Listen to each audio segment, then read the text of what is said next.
Watson, it's been dreary lately. Some might say, even boring. I mean, I wouldn't ask my city to produce a killer, but it would certainly make my day far more interesting. Watson, you crazy thing. Well then, I wouldn't be here drinking... What is this, sir? It's beer. Oh, okay then.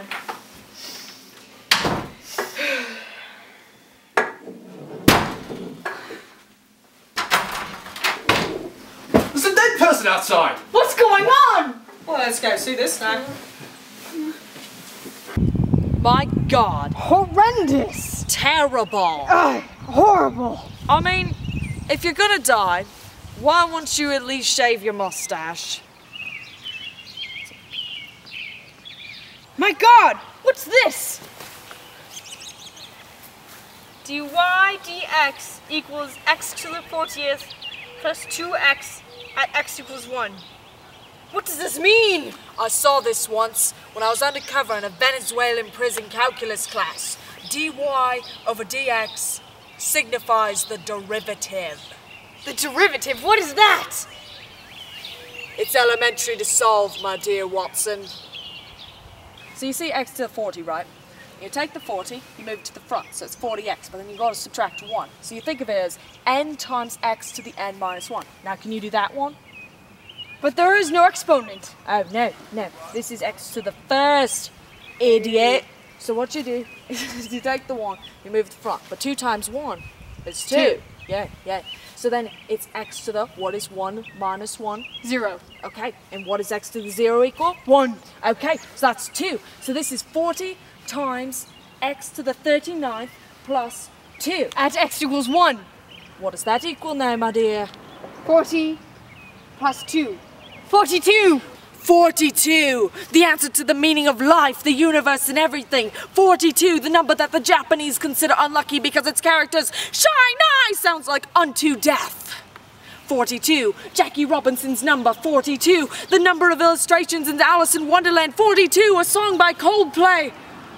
Where do we begin, Watson? That house says 42.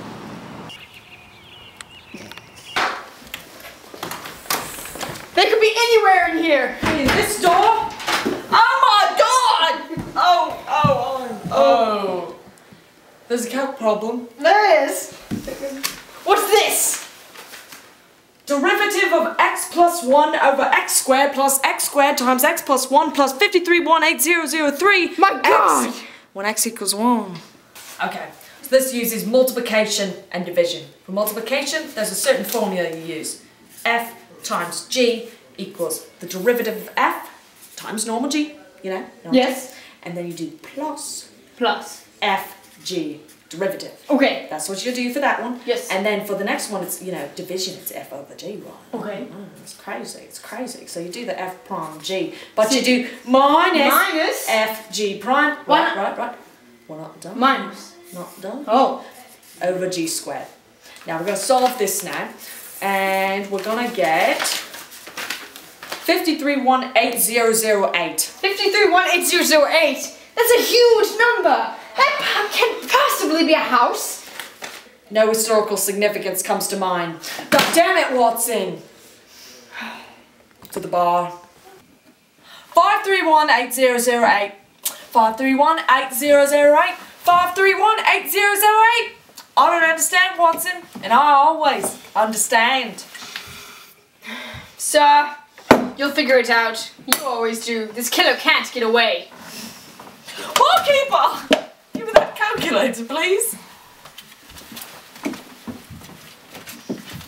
My God. I solved it. What is it? 5318008, right? Yes. Well, when you turn it upside down... Boobies! Boobies! The Galapagos paraphernalia store downtown. Right. The Galapagos paraphernalia store. Couldn't be anything else. Let's go, darling. This is the place.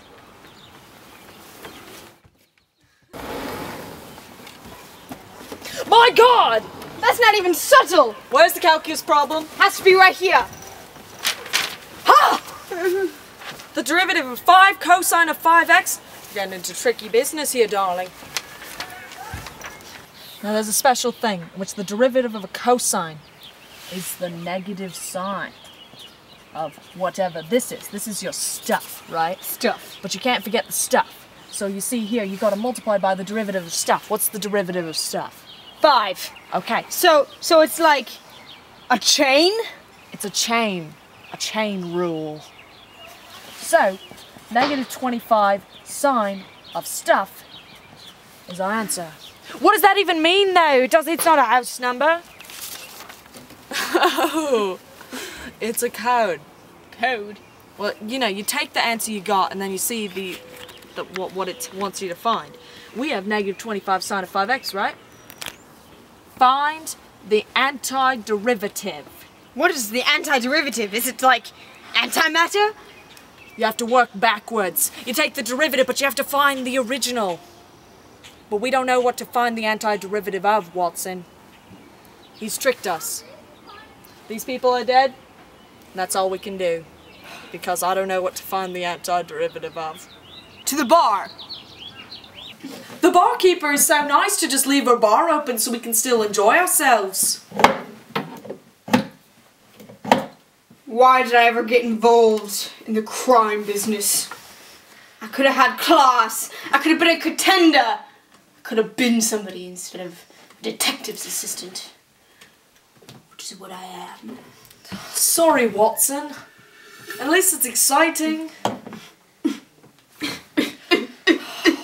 There, Watson. There. My God! Work backwards! That's the magic of the antiderivative. 42. Wait!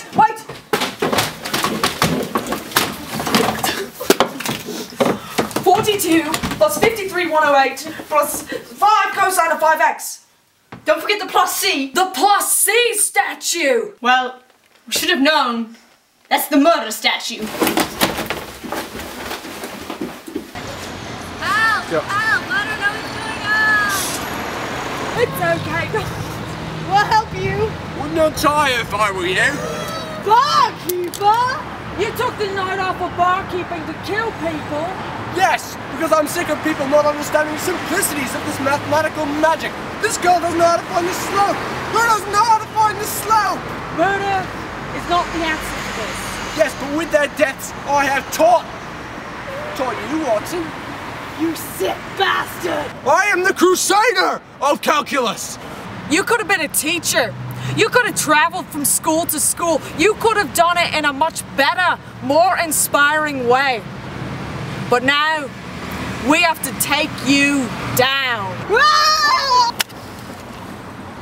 Obnoxiously scared. You've ruined the sanctity of calculus with your loathsome crimes. And where you're going, you'll be there for a long time, laddie. Well, now he's in prison, teaching calculus to his fellow inmates. It's so twisted. I mean, he had a point though. People aren't learning calculus anymore. We have to make a bigger effort to comprehend. But, Holmes, he didn't teach me calculus. You did. Well, Watson, all you need for calculus is a few tricks up the sleeve.